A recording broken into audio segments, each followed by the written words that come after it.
শিৱসাগৰৰ তিনিদিনীয়া বৰ্ণাঢ্য কাৰ্যসূচীৰ আৰম্ভ হ'ল সন্মিলিত ৰঙালী বিহু সন্মিলন। শিৱসাগৰ বৰ্ডিং খেলপথাৰত শুকুৰবাৰৰ পৰা তিনিদিনীয়া বৰ্ণাঢ্য কাৰ্যসূচীৰ আৰম্ভ হ'ল ২৭ সংখ্যক শিৱসাগৰ সন্মিলিত ৰঙালী বিহু সন্মিলন। পুৱা পতাকা উত্তোলন, শ্বহীদ তৰ্পণেৰে আৰম্ভ হোৱা ৰঙালী বিহু সন্মিলনৰ লগত সংগতি ৰাখি আদৰ্শ খেতিয়ক, বিশিষ্ট শিল্পী, বয়নশিল্পী, শিক্ষাবিদসহ বিভিন্ন সামাজিক কাম কাজৰ সৈতে জড়িত ২৭ গৰাকী ব্যক্তিক বিহুৰ ওলগ তথা সম্বৰ্ধনা জ্ঞাপন কৰা হয়। ইয়াৰ উপৰি উদ্বোধনী অনুষ্ঠানৰ পতাকা উত্তোলনৰ স্থলীতে দীঘপৰীয়া হুঁচৰি দলে পৰিৱেশন কৰে হুঁচৰি। ২৭ সংখ্যক শিৱসাগৰ সন্মিলিত ৰঙালী বিহু সন্মিলনৰ কাৰ্যসূচী আজি পুৱা পতাকা উত্তোলনে আৰম্ভ হৈছে। আজিৰে পৰা তিনিদিনীয়া বিস্তৃত কাৰ্যসূচীৰে এই সন্মিলন উদযাপন কৰা হ'ব।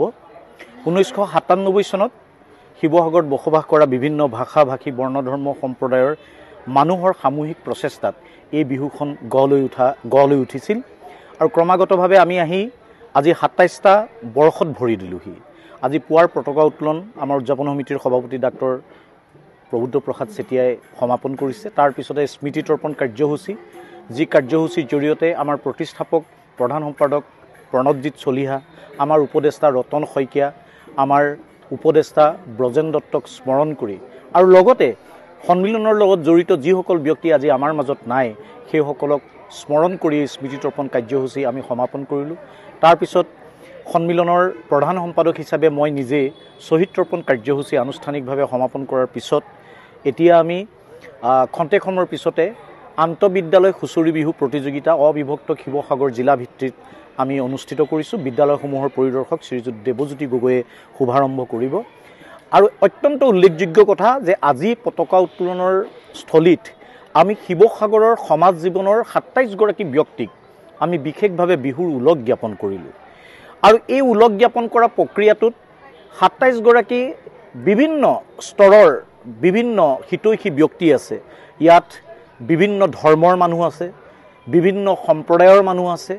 ইয়াত হৰিজন, ভোজপুৰী, আমাৰ শিখ সমাজ, আমাৰ ইছলাম ধৰ্ম, আমাৰ হিন্দু ধৰ্ম, সামগ্ৰিকভাৱে ইয়াত শিল্পী, ইয়াত শিপিনী, ইয়াত কৃষক, ইয়াত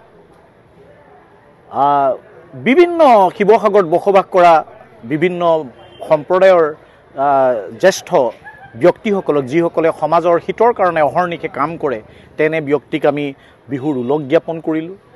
আৰু বিহুৰ লগত যিহেতু শিপিনীসকল, কৃষকৰ ইয়াত এটা আত্মিক সম্পৰ্ক আছে, সেইকাৰণে ইয়াত আদৰ্শ এগৰাকী শিপিনী, যি ইতিমধ্যে বয়ন শিল্পক এক স্বনিয়োজনৰ ক্ষেত্ৰত এক ৰিভলিউশ্যন আনিবৰ কাৰণে সক্ষম হোৱা আমাৰ দিচাং মুখৰ নুমলী মিলি, সমান্তৰালভাৱে এগৰাকী আদৰ্শ কৃষক দীনেশ টায়ে, তেখেতকো আমি সম্বৰ্ধনা জ্ঞাপন কৰিলোঁ।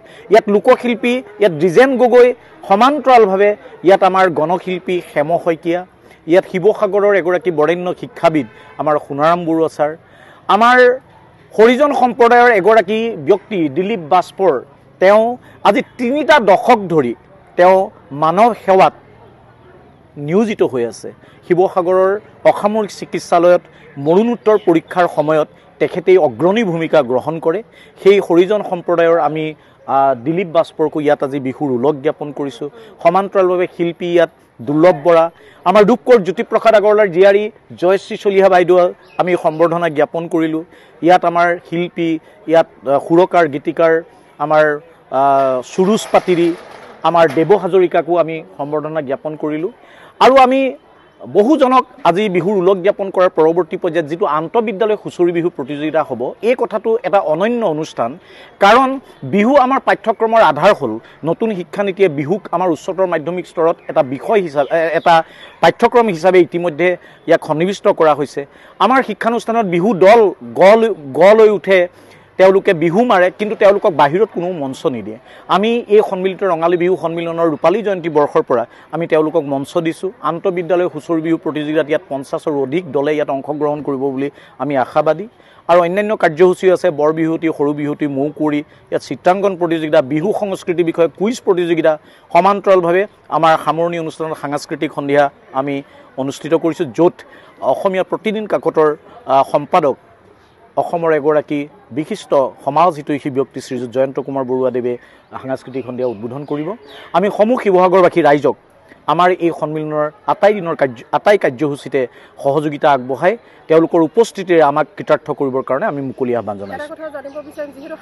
শিৱসাগৰৰ পৰা ছৈয়দ মুস্তাকুৰ ৰহমানৰ ৰিপৰ্ট, অসম আদিত্য।